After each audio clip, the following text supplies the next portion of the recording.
Hi, Vernon here with another edition of MBS-TV. This week we'll be discussing the installation of the Adobe Creative Cloud Complete for Teams on an end user's computer. So let's go over the steps that we're going to cover.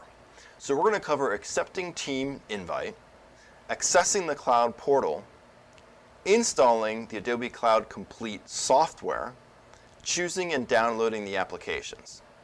So let's go to our desktop and take a look at what that invite email looks like.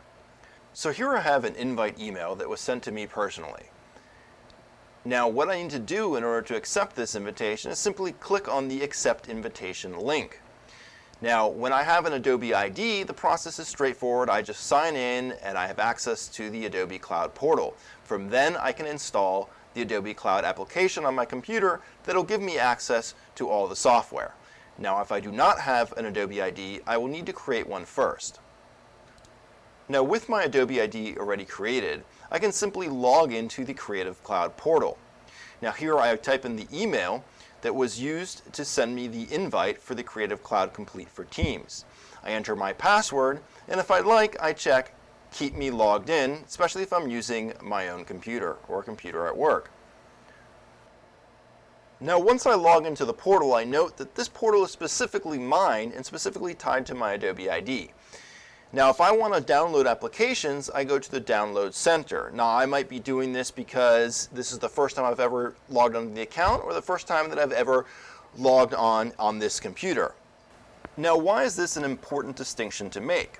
Well, because the Adobe Creative Cloud, which is tied to your Adobe ID, allows you to download the software on various different computers on different platforms. This allows you to install the applications without actually having to carry around the media with you. However, you are limited to running 2 active instances of the applications under your Adobe ID. So let's select Adobe Photoshop to install on this computer. And let's click on the Download link. Now what this does is download the Adobe Creative Cloud installer onto your computer, since this is the first time we'll be installing the applications on this computer. So once the installer has downloaded, go ahead and double-click on the Creative Cloud installer. Now this process is like installing any application on your computer. Now once the installer launches, it'll start downloading components from the internet. Now we sped up the download here for the purposes of the video. Don't we all wish we could do that in real life? So once the installation is complete and the download is complete, there is a new icon on the upper right-hand corner of your screen.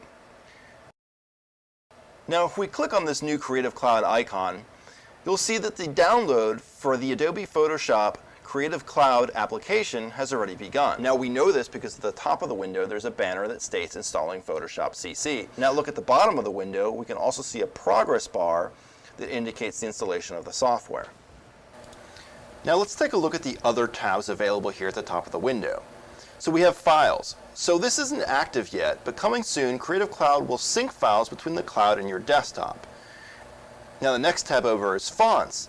This is also coming soon. The Creative Cloud will deliver fonts from the Typekit to your desktop. Now this is a phenomenal value considering the quantity and quality of the Adobe typeface sets, not to mention that this is all included as part of the subscription service. Now the final tab here is Behance. Now this is Adobe's social networking for creatives. Now we're going to scroll through the list and pick one that we find appealing. Let's go ahead and select this one. Now what that does is launch the artist portfolio. Now we'll go more in depth into Behance and its offerings next week, but you can definitely see that there's plenty of potential for artists and creative agencies alike. Well, that's it for this week, but definitely check us out next time. We cover Adobe's Behance social networking system for creatives. Definitely a very interesting concept. Until next time.